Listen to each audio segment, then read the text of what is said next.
нека изтъкна един немаловажен още аргумент. Турция отрича и до ден днешен арменския геноцид. Арменският геноцид е едно античовешко, зловещо деяние, което извършиха турците, и то съвсем скоро в исторически план са живи хората, които са били оцелели от този геноцид. Става въпрос за 1915, 16, 17. Макар и на преклонна възраст, все още има живи хора от тези събития. Това е избиването на 1,5 милиона арменци, което целият свят осъжда. Само нашия парламент не смее още да гласува една декларация и да покаже достоинство. Целият свят осъжда, но Турция отрича този геноцид. Турция отрича и геноцида върху българите в Тракия. В 13-та година записано е от български учени, от свидетели, от журналисти, не само от българи, но и от чужденци. Какво точно се случва през лятото на 1913 и какво изтребление настъпва в Одринска Тракия, където турците се нахвърлят върху беззащитното българско население. Турция отрича и това и се опитва да обвърже подкрепата ни за членство с... нашата подкрепа за членство с изплащането на парите на бежанците от Тракия според Ангорския договор.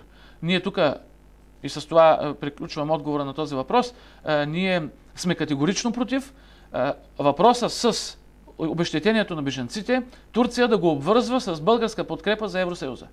Едното няма връзка с другото, защото Турция е поела ангажимент да изплати тези 10, 15 или 20 милиарда долара.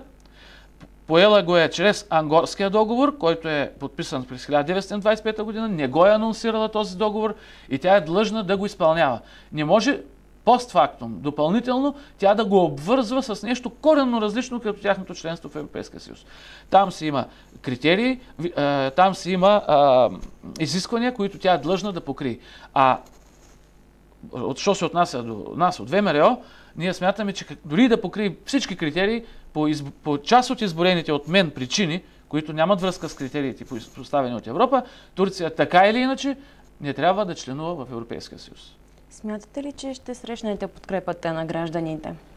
Искрено се надявам да срещнем мощната подкрепа на гражданите. Защото надявам се, че не сме до толкова заслепени и оскотели, за да се поддадем на ефтината пропаганда на турските сериали и да си представим, че едва ли не Турция е добре дошла в Европейския съюз. Горко ще се каем, ако допуснем такъв момент. И единствено ние, българите, трябва да гарантираме Европа, както през последните 6 века сме я предпазвали винаги от нахлуването на исляма, от нахлуването на имперската Османска империя. Така и сега, като българи, трябва да бъдем отговорни европейци и да не допуснем Турция да влезе в Европейския съюз. Времето ни напредва, но ми се иска да засегнем още една тема. Преди седмица вие сигнализирахте пред медиите, че на една къща, в която живеят художници, общинска собственост, нахлул представител от мюсюлманската общност в Велико Търново и казал, че е избрана да бъде построено мюфтийство в нея. Малко след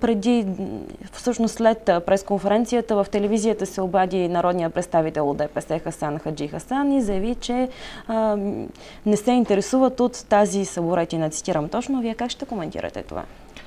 Като лицемерие, преди няколко дена лицето Гюнай Далоолу с удари по вратата на съответната къща, която се намира в квартал Света гора на улица Сливница 7, с удари по вратата принуждава обитаващите вътре творци, тъй като там къщата има ателиета на художници, живописци, графици, принуждава да отворят и с господарски жест и походка започва да обхожда имота, заявявайки, че до събота трябва да се изнесат, защото тук ще бъде главното мюфтийство.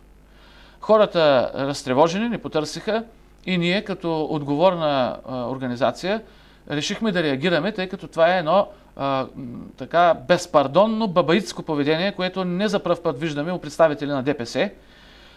И именно за това се е обадил и народният представител от тази партия, защото лицето Гюнай Далоолу е негов съпартиец. Той е бил в листите на тази партия за местни избори. Това може да се види от справката. Така че реакцията ни беше остра, защото тази къща е на генерал Михов. Генерал Михов е заслужил български висш военен офицер, участвал във всички войни за национално обединение.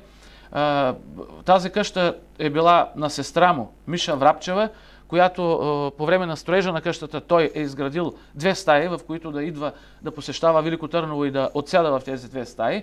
Къщата е доста голяма, тя има и двор, намира се точно под Балдуиновата кула и с гледка към Патриаршията.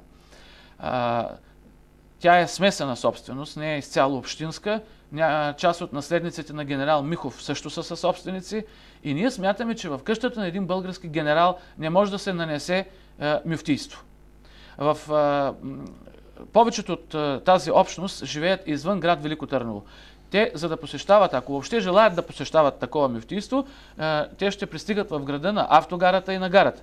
И двете точки са отдалечени от квартала Света гора. Така че не е нужно мюфтийството да бъде разположено в този квартал. Има достатъчно други сгради в града и достатъчно помещения, където то може да бъде. Аз мисля, че това беше провокация, целенасочена, за да се опипа почвата за заграбването на този имот. Аз ви благодаря, че бяхте гост в нашето студио и ще очакваме вече първите стъпки от вашата кампания. Благодаря ви отново. А вие, уважаеми зрители, останете с нас и след рекламите.